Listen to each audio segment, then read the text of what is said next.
Welcome back to the Hannahcast, and today I'm going to be giving you my October Golden Globes predictions. This was suggested by someone in the comments, and I figured, you know what, yeah, why not? Because we're getting pretty close to December, and I think December is when they'll start, putting in the Golden Globes nominations, and I might as well just, give out my predictions over the next couple months. Like, I'm gonna do one for October, and then I'll do one for November, and then one last one right before the nominations start. But before we start, if you can, I have memberships open for $4.99 a month. In those, you get member shoutouts, you get members-only live chats, which is like a Q&A kind of thing, and you get member requested reviews, as well as these badges and emojis in chat. And there are more emojis to come if more people become members.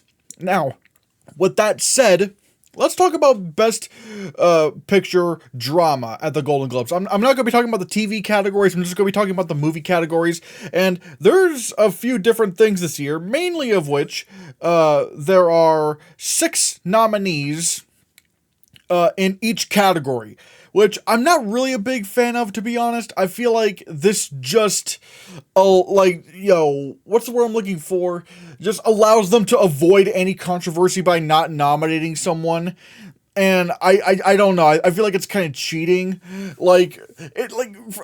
works with like Best Picture at the Oscars because it's the biggest award of the night, and so having 10 nominees makes sense.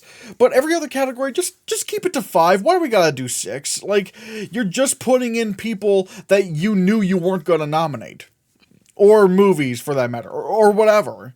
But since there is 6 or are 6 nominees, God, I can't speak today.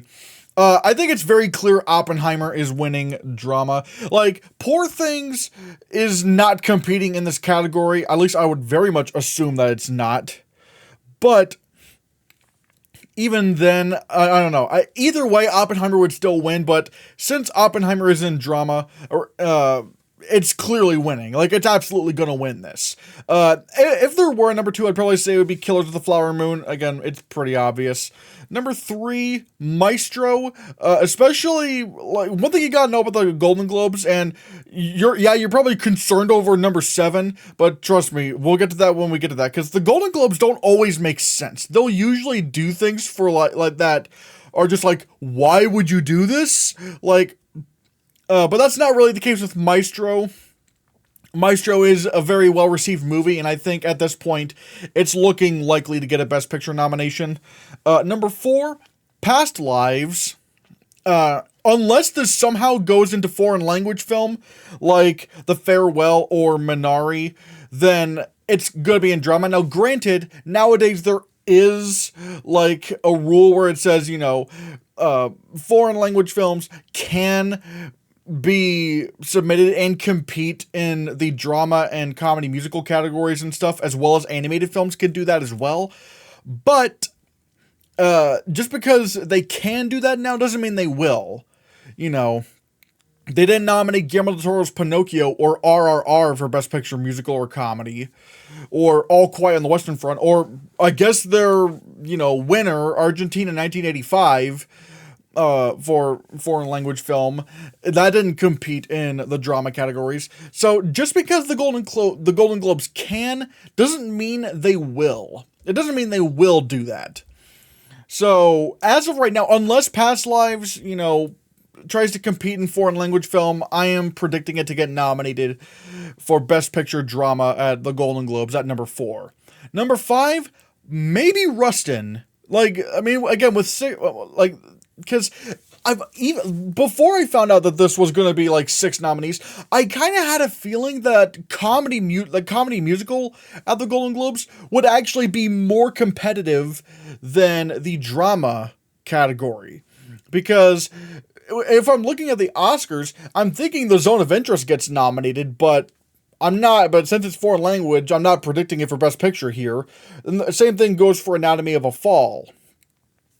And everything else, I'm just like, no, like, everything else is mainly like a musical or a comedy for the most part.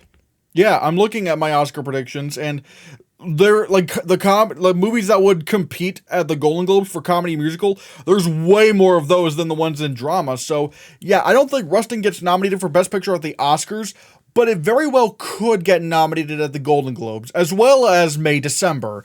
May December, I'm actually predicting to get a few acting nominations at the Globes. So again, that would make sense. Now you're probably wondering, why in the world do you have Sound of Freedom at number 7? Look, I'm not saying I want this to happen, but you know the Globes will pull this stuff. Like that they will pull this kind of weird stuff, because they also implemented that Best Box Office and Cinematic Achievement category or whatever, basically Best Popular Film, and I guarantee Sound of Freedom is going to get nominated for that. So if there were a chance for the Globes to pull some Globes garbage, they would do that with Sound of Freedom. The Boys in the Boat is being directed by George Clooney. I have it at number 8. And again, you know the Globes, they love their celebrity stuff. They love celebrity movies. And who's more of a bigger classic celebrity than George Clooney? I mean, and then number 9, I have Napoleon. That's another crazy thing. You're going to see me predict movies here that I would never predict for the Oscars. But again, the Globes operate very differently. So Napoleon does have a way better shot at the Golden Globes than the Oscars. That's why I have it at number 9 here, but I still don't think it gets in. And then Bob Marley, One Love. Unless this maybe goes into musical or comedy, again, its best shot would be at the Globes, but after the Globes, it would absolutely just do nothing. Next, we get to lead actor drama. And honestly, the more I think about it, even with the Oscar race, it might be more between Cillian Murphy for Oppenheimer and Bradley Cooper for Maestro. Because both of them have a really good argument to win. And I think Bradley Cooper at this point might actually be above Colman Domingo at this point. If Maestro gets, because everything just seems to be kind of going in Bradley Cooper's favor. He's playing a real life figure. He's covered in makeup. Maestro is getting good enough reviews to where it could probably get nominated for Best Picture. And there is maybe also a narrative that Bradley Cooper is overdue for an award. That, honestly, yeah, so maybe I have Cillian Murphy. I don't know. I think maybe the smart thing would be to go for Bradley Cooper, but I do want to at least see where the race continues on. By the time I do this, the updates next month, but I don't know. Maybe Cillian Murphy can still pull it off. Oh, God, man, I'm not gonna lie. It really is compelling to put Bradley Cooper in number 1. Damn it. But yeah. Number 3, I have Colman Domingo for Rustin. I think, especially with 6 nominees, he would easily get in. But I think he's going to be a big Oscar contender as well. He's going to be a big Oscar contender. Leonardo DiCaprio for Killers of the Flower Moon. If anybody were to nominate him, it would be the Globes. I still think he gets in the Oscars, but if anyone were to nominate Leonardo DiCaprio, it would absolutely be the Golden Globes. And then I would also say Kingsley Ben-Adir for Bob Marley, One Love. He could get in here as well. Again, unless Bob Marley goes into musical or comedy, which, again, that's just unpredictable if it will or won't. Because, they'll put Walk the Line in musical or comedy, but then they'll also put Bohemian Rhapsody in drama. So I don't know. Then again, I think it's the studios that campaign it in those categories. I'm still really shocked Bohemian Rhapsody won drama at the Globes. I actually do really like Bohemian Rhapsody, but but seeing it win was a big shock. I was like, okay, I didn't expect this to happen. But yeah, Kingsley Ben-Adir, I think he would actually be safe for a nomination. And honestly, number 6 could probably be Joaquin Phoenix for Napoleon. Because they love Ridley Scott. The Globes love Ridley Scott. They even nominated Ridley Scott for Best Director for All the Money in the World. And Michelle Williams for Best Lead Actress Drama. That's pretty compelling. So I think Joaquin Phoenix for Napoleon could actually happen. At least at the Globes. At number 7, I have Anthony Hopkins for Freud's Last Session. Number 8, Adam Driver for Ferrari. Austin Butler at number 9 for The Bike Riders. I mean, again, you look about be a good argument for this, considering he literally won the Golden Globe this year. And then Barry Keoghan for Saltburn at number 10. I don't really have much to say about some of those other ones because, those are mainly kind of placeholders, I guess. But I don't know. Lead actress drama.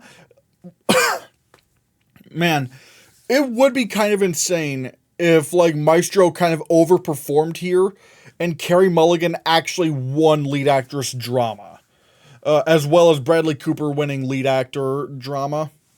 Because at that point, you start to wonder, could Maestro actually win Best Picture drama?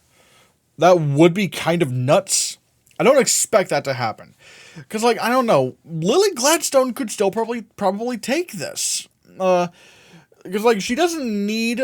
I suppose she doesn't... Oh, actually, would she need the Golden Globe to win? I don't know, because the Golden Globes kind of operate in a little bit of a similar fashion to the BAFTAs. So, they're, they seem to have a little bit more of an overlap, I guess. This is tough, though. I might stick with Lily Gladstone, because I'm, but who knows? It might end up being Carey Mulligan. Annette Bening for Nyad. I think she's going to get a nomination here. And same thing for Natalie Portman for May December. Greta Lee for Past Lives, might squeak in there at number 5. And Sandra Huller for Anatomy of a Fall could probably get in at number 6. And I think this is a pretty safe 6 to bet on, because the other ones, really, I don't have a good argument for. Helen Mirren for Golda, Jessica Chastain for Memory, Anjanou Ellis-Taylor for Origin, and Kaylee Spaney for Priscilla. I don't know, maybe I could put Priscilla at number 7, but then I don't know, because, I think Priscilla's just going to end up being one of those movies that critics absolutely adore, especially those that are, especially the Baz Luhrmann Elvis haters. They're going to love Priscilla. But overall, it's not going to make a big splash like Elvis did. Then we get to Best Picture Comedy Musical. This is where I say that it's way more competitive, because 5 of these could definitely get into Best Picture at the Oscars. I think The Holdovers may actually win this. I know some people are thinking Poor Things, but I don't know. I don't know if Poor Things is going to actually take it. I think I think this might end up being a critic's favorite. Critics are going to be loving this, but is Poor Things really going to be strong enough to win? Especially when you're going against The Holdovers, which, from everything we've seen, is really feel good, really emotional, really funny, all that stuff. A simple story, but yet also done very well, at least from what I've seen from critics. This just kind of feels like that feel-good movie that could win at the Golden Globes. And plus, I don't think this would also, bring as much controversy with it as Green Book did. And in fact, that's actually why I think The Holdovers, instead of Poor Things, I think The Holdovers is actually the movie that could maybe compete with Oppenheimer for Best Picture at the Oscars. I still think Oppenheimer wins. I still think it's going to win 8 Oscars. But if any movie had a good chance at beating it, I don't think it's Poor Things, because unless Poor Things really is a feel-good movie and I just don't know it, I don't know. The Holdovers just sounds more like that kind of film to me. But other than that, I have Air at number 2, and the reason why I have Air at number 2 is because I think the Globes will go absolutely nuts for this movie. They're gonna go insane over Air. Because, for one, it has a bunch of celebrities in it. The Globes love that. It has an actor-director at the helm, which, again, they love. It has a very tight script that you could nominate, and again, I'm going to talk about some of that here in a bit. And there's a bunch of actors you could do for the acting nominations. And it's overall a very agreeable movie. Even the people who don't love it seem to at least like Air. So, I think this is just going to be one of those movies that film Twitter just doesn't want to admit to be a contender, but it ultimately will be. Especially since Amazon is making Air their #1 priority this award season, more so than Saltburn. So, yeah, I may have been right this whole time, but we're talking about the Golden Globes. I think Air is going to have a bunch of support from the Golden Globes, and I think that's going to be the big indicator that, yeah, it's gonna be a big contender at the Oscars. Poor Things at #3, because again, that makes sense. Barbie at #4. I think this is, I was initially wondering, would the Globes embrace Barbie, but I think it's become too big to deny, especially now that you have 6 movies in this category. The Color Purple, even if this movie isn't received well, because I mean, God, if you've seen that poster, yikes, that poster does not look good. But regardless, the Color Purple could probably just end up like Babylon, where like Babylon came out right at the end of the year, right before people could say that they hated it, so that the people who do love it, or the movie was just really fresh in their minds, could go, yes, let's nominate this. Yes, let's nominate this. And at #6, honestly, I have Wonka. It's coming out at the end of the year. I still think it's actually going to be a very good movie. I think Wonka is going to be a lot better than people expect it to be. And again, there's not really a whole lot of competition outside of that. Asteroid City, I don't think has enough support for that. Next Goal Wins, I don't think it has enough support for that. American Fiction, I think will get in at the Oscars, but I don't know if it's going to get in at the Globe. It doesn't sound like a Globes kind of movie. That sounds like a movie that would probably get in at Critics' Choice and probably PGA, and that's what could support it going into the Oscars. And don't count out The Little Mermaid. The Little Mermaid I have at #10, and it is a musical, and it is directed by Rob Marshall, and the Globes love Rob Marshall's movies. Like, he directed Chicago. Actually, let me see what happens with this. Yep, the Golden Globe, actually, if I'm not mistaken, yep, Rob Marshall directed 9. 9 got nominated for a bunch of Golden Globes. It got like 1, 2, 3, 4, 5. Yeah, 5 nominations, including Best Picture, Musical, or Comedy. And Mary Poppins Returns also got nominated for 5 Golden Globes. So honestly, maybe I should have The Little Mermaid higher than this, because they do love Rob Marshall's musicals, so this could definitely get it. Oh my god, and I just realized, oh my god, the Golden Globes even nominated Into the Woods for Best Motion Picture, Musical, or Comedy. Oh god, you know what, I need to put this higher in the list.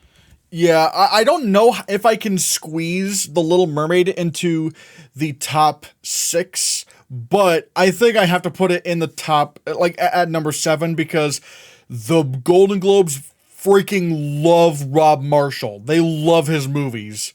So, yeah, I think we might be underestimating The Little Mermaid. And plus, it does have a good argument, because I do have it nominated for 1 Golden Globe, but we'll get to that here in a bit. Then we get to Lead Actor, Musical, or Comedy. I think out of all the people here, Paul Giamatti would get nominated for the Oscar. So I think he will win the Golden Globe here. I think he's won a Golden Globe here before. So I think that's a safe bet. Matt Damon for Air. I mean, especially in a field of 6 nominees, how would Matt Damon not get nominated?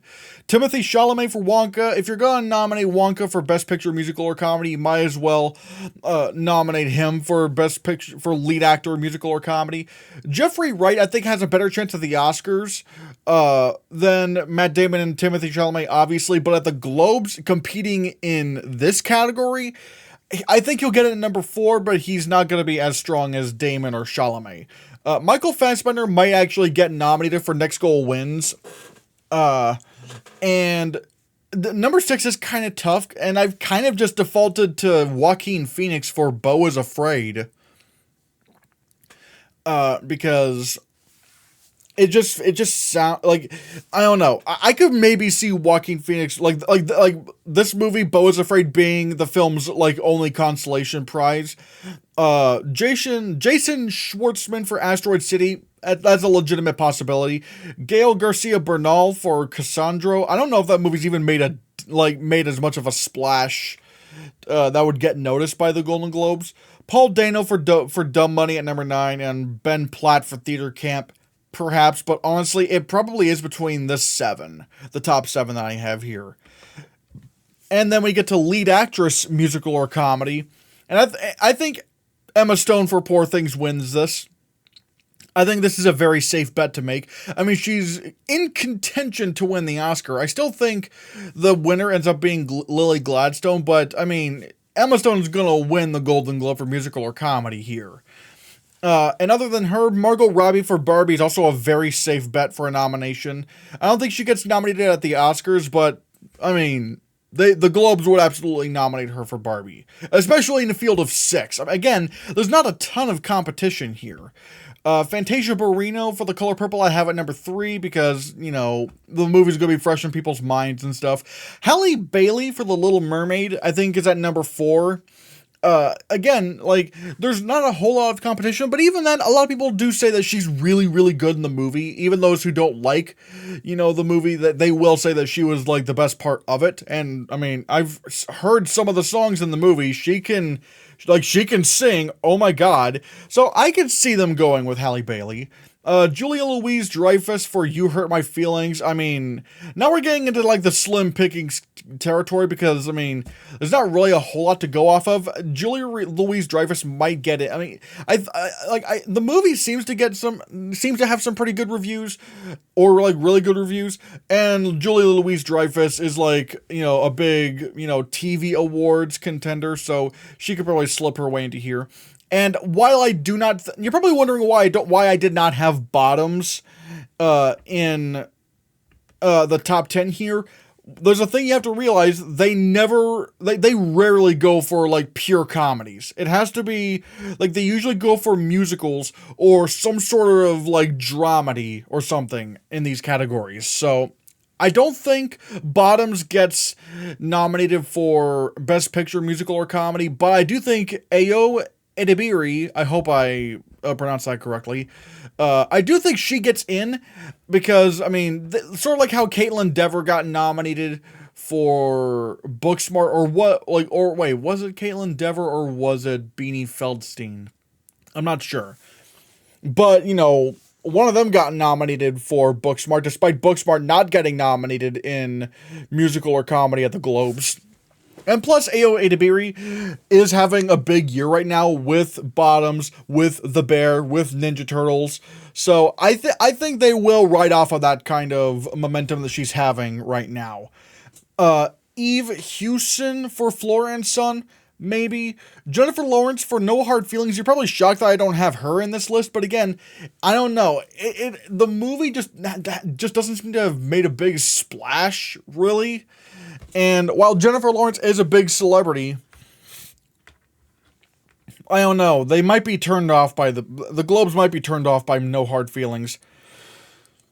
Then at number 9, Abby Ryder Fortson for Are You There, God It's Me, Margaret, perhaps, and Rachel Sennott for Bottoms at number 10. I don't have too much to say there. I guess those last two are mainly kind of placeholders. Supporting actor, I think this is where Robert Downey Jr.'s sweep starts. I think he'll win here. Obviously, Ryan Gosling is number 2. I think this is a battle between Robert Downey Jr. and Ryan Gosling, but I think Robert Downey Jr. might take supporting actor here. But Ryan Gosling for Barbie could maybe happen. Mark Ruffalo for Poor Things, I think he's safe for a nomination. Dominic Sessa for The Holdovers. Ever since I saw that trailer, I'm like, all right, he's getting nominated for supporting actor at the Oscars, and I would most surely assume he's going to get nominated here. Ben Affleck for Air, he's not going to get nominated for the Oscar, but at the Globes, absolutely. They would absolutely pull something like this. Again, I'm thinking Air gets a ton of nominations here.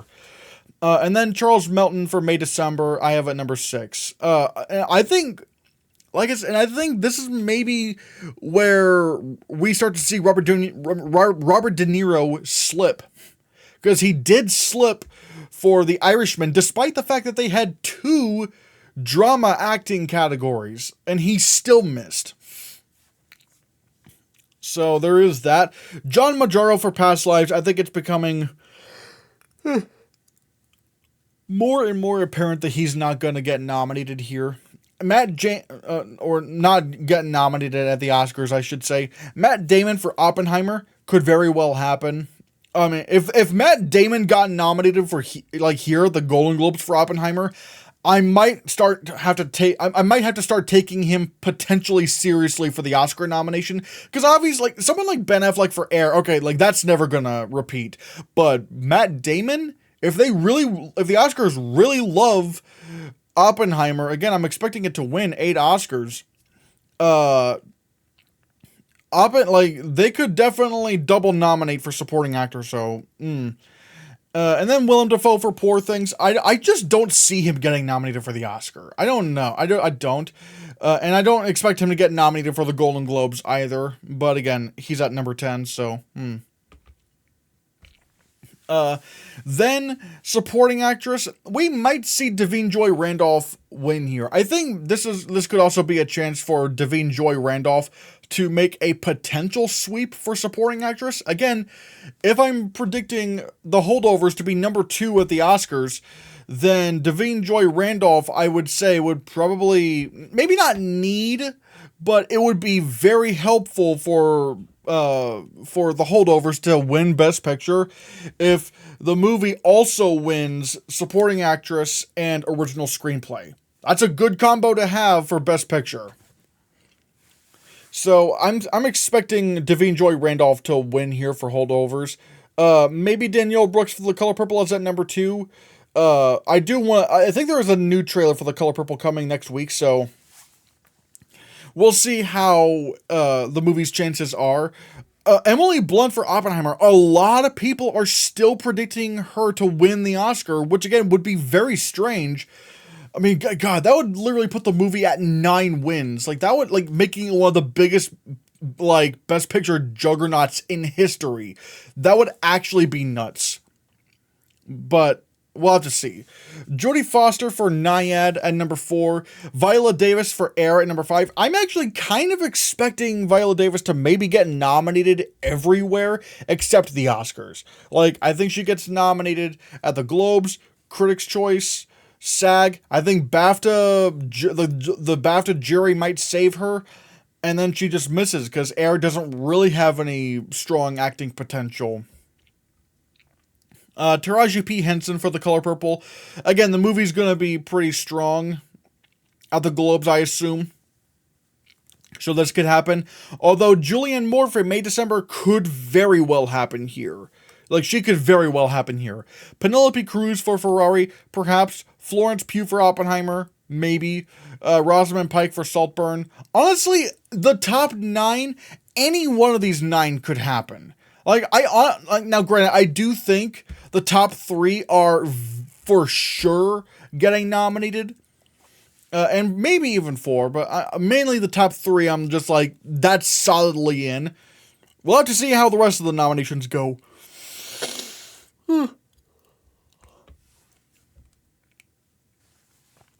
Then we get to Best Director. The Christopher Nolan sweep starts here. This is where Christopher Nolan's sweep starts. He will win at the Golden Globes, and he's just going to ride it all the way through, and I'm so excited for that. So yeah, Christopher Nolan's winning. Martin Scorsese for Killers of the Flower Moon. I'm thinking he might actually be vulnerable for the Oscar because of how much competition there is. I know it's unthinkable to think that, but we also thought it was unthinkable that Denis Villeneuve would get snubbed for Dune, or that Christopher Nolan would get snubbed for Inception, and a bunch of other snubs in recent years, even though Inception wasn't recent, but you know what I mean. Regardless, Marty's getting into the Globes. They love Marty. Alexander Payne for The Holdovers, I think is very solidly in. Bradley Cooper for Maestro. I don't think he gets into the Oscars, but again, the Golden Globes love actor-directors, so they would go for him. And same thing with Ben Affleck for Air. Again, it sounds unthinkable, but again, they like actor-directors. And I can just see the Golden Globes just going absolutely bananas for Air. And number 6, probably Yorgos Lanthimos for Poor Things, unless somehow The Boys in the Boat maybe becomes has a very late surge, or I don't know, right before the Globes. We'll have to see. I don't even think we've gotten a trailer for The Boys in the Boat yet. Number 8, I have Ridley Scott for Napoleon. Again, sounds weird, but and granted, he would never get in at the Oscars, but he has a good shot at the Golden Globes because they like Ridley Scott. Greta Gerwig for Barbie and Blitz Bazawuli for The Color Purple, I see as long shots, so yeah. Screenplay. Now this is just regular screenplay, no adapted or original, just straight up screenplay. And I think The Holdovers wins this. It makes the most sense for the Golden Globes. And then we have Air at number 2. Air is a very righty movie. I think that's a very solid contender.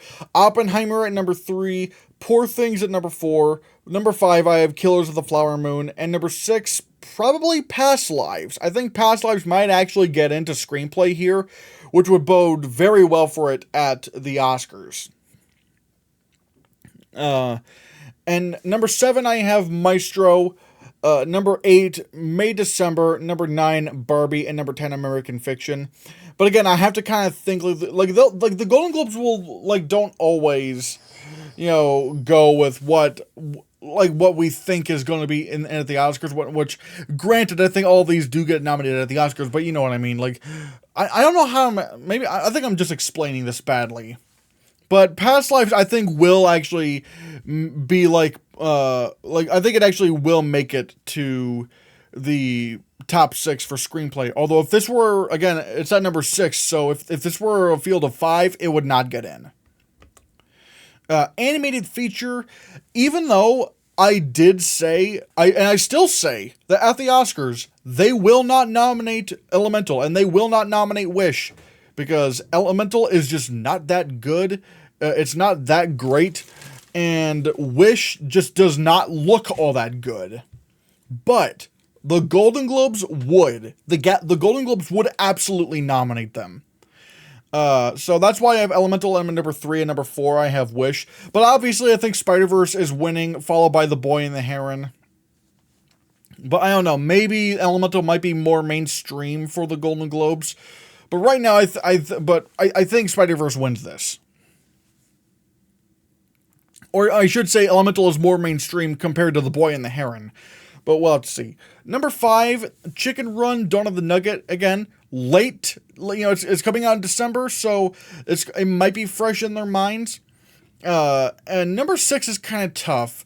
Because I don't think they're going to go with The Peasants. They did go with Loving Vincent, but at the same time, 2017 was a weak year for animated movies. And especially nowadays, now with the Golden Globes wanting to be more mainstream, I would assume maybe Ninja Turtles could get in. Number 7, God, I hope this doesn't happen, but the Super Mario Brothers movie could maybe happen. Number 8, I want Nimona to get in. But again, the Globes aren't that cool. They mainly go with just the mainstream stuff. Number 9, Trolls Band Together, maybe. And number 10, Migration. Migration looks so bad, but, maybe they could go with that. So, original score, we have I think this is where Oppenheimer wins. I think Oppenheimer wins this. Followed by Indiana Jones, The Dial of Destiny. I know that the previous 3 Star Wars movies didn't get nominated at the Globes, but, however, they didn't get nominated at the Globes because the 3 Star Wars movies were not eligible because they released too late. They didn't send screenings out to the Hollywood foreign press before the movie's release. Elemental at number 3. Number 4, Wonka. They probably go with Wonka for original score because it is an original musical. Number 5, they probably maybe go with Killers of the Flower Moon. And number 6, I have Spider-Man Across the Spider-Verse. It's kind of tough because it's what would the Globes go for in an original score? Because I don't know how to feel about Killers of the Flower Moon going into score at the Oscars. because I don't know if the Oscars are going to say that there's not enough original music or whatever. But the Globes, they don't have those kind of rules, so they'll just go, oh yeah, sure, we'll just put anything in. So who knows? Again, I'm not saying Killers of the Flower Moon has no score. I'm just saying, like, I don't know yet. I don't know for sure yet. I haven't seen the movie. Number 7, I have Past Lives. I think this gets nominated at the Oscars, but I don't think the Globes would do this. Number 9, Asteroid City. Maybe, but I don't know. Wish at number 10. So yeah, I would, again, I really, really want Teenage Mutant Ninja Turtles Mutant Mayhem to get nominated for score at the Oscars. But it seems more like wishful thinking. And that's like the best case scenario. I don't think the Globes would ever touch Ninja Turtles for score. And I can't really do foreign language film here because I don't know enough of the information, especially since they have a different system than the Oscars, where, you know, it is a nomination free for all. I do want to wait and see like what movies could legitimately be contending. So the last category we're going to be talking about is Best Cinematic and Box Office Achievement. I mean, good God. There's going to be more movies, there's probably going to be like a few more movies eligible, because not everything's come out yet. Like, I guess streaming movies can qualify, when they count the numbers or whatever. That's going to be weird. And maybe Killers of the Flower Moon makes it big at the box office, and Aquaman does that, so we'll have to see. But so far, there are 18 movies eligible for Best Cinematic Box Office Achievement. And there are going to be 8 movies. I don't know why they have to go with 8 for this. This is like the dumbest category in the entire show, so I don't know why they're doing it. Why they're doing 8 nominees here. But I think Oppenheimer is going to win this. I mean, this is going to blow up so badly in their faces because they want more popular movies to be nominated, but it's just going to be the movie that wins Best Motion Picture Drama that wins. So it's just like, what do you think was going to happen? Barbie maybe at number 2. The reason why I have Sound of Freedom at number 3 is because I don't know. This is a movie that would absolutely get in to this category in a field of 8. The Globes will absolutely pull the Globes will absolutely pull this shit, and I'm scared this might actually happen. Indiana Jones and the Dial of Destiny at number 4. Number 5, I have The Little Mermaid. Maybe I should have The Little Mermaid above Indiana Jones, because again, Rob Marshall, but yeah. Number 6, Spider-Man Across the Spider-Verse. Number 7, the Super Mario Brothers movie. Number 8, Elemental. So I think that's your 8. Again, it's just hard to tell. Like, how are they going to judge these movies? Because, like, I guess maybe it would make more sense to put Elemental at number 7, but it's like, how are they? But it's just hard to see how they're going to judge these movies. It's like, you know, oh, wait, so, like, you know, do we judge based on box office? Like, I don't know how they're going to do this. So yeah, and you're probably wondering, wow, you don't have all the, like, you don't have all these movies, like, wait, what? Alright, I've made some last second adjustments. Maybe Guardians of the Galaxy Volume 3 gets in at number 9. I just don't know if they're gonna like Marvel. I mean, they nominated Black Panther for Best Picture Drama, but this is kind of different. So I don't know if they'll go with Marvel here, or many superhero movies for that matter. I'm just kind of, I don't know, I'm just kind of listing off the rest of them, I guess. Number 10, Creed 3. Number 11, Fast X. Number 12, John Wick Chapter 4. Number 13, Mission Impossible Dead Reckoning Part 1. Number 14, Teenage Mutant Ninja Turtles Mutant Mayhem. Number 15, Transformers Rise of the Beasts. Number 16, The Flash. Number 17, Scream 6. Number 18, Ant-Man and the Wasp Quantumania. I don't know. I'm just kind of this is one of those weird things where it's like, I have to just go off of what's already come out, because, like, I don't know if Killers of the Flower Moon is gonna do well or not. If it does, then yeah, sure, it's definitely getting in. But this is just such a stupid category. I don't know why they're even doing this. But regardless, those are my predictions for the Golden Globes this year. As I said before, I do have memberships open, you can hit that join button, and for $4.99 a month, you can unlock member shoutouts, members only live chats, member requested reviews. You also get emojis, and there will be more to come once more people start becoming members. And you also get badges. And if you're a member for like 12 months, you get to be a pickle. So that's going to be a lot of fun. What do you think of my Golden Globes predictions? Thank you so much for watching, and consider hitting that subscribe button, because if you don't, maybe Sound of Freedom might win a Golden Globe. Do you really want that to happen?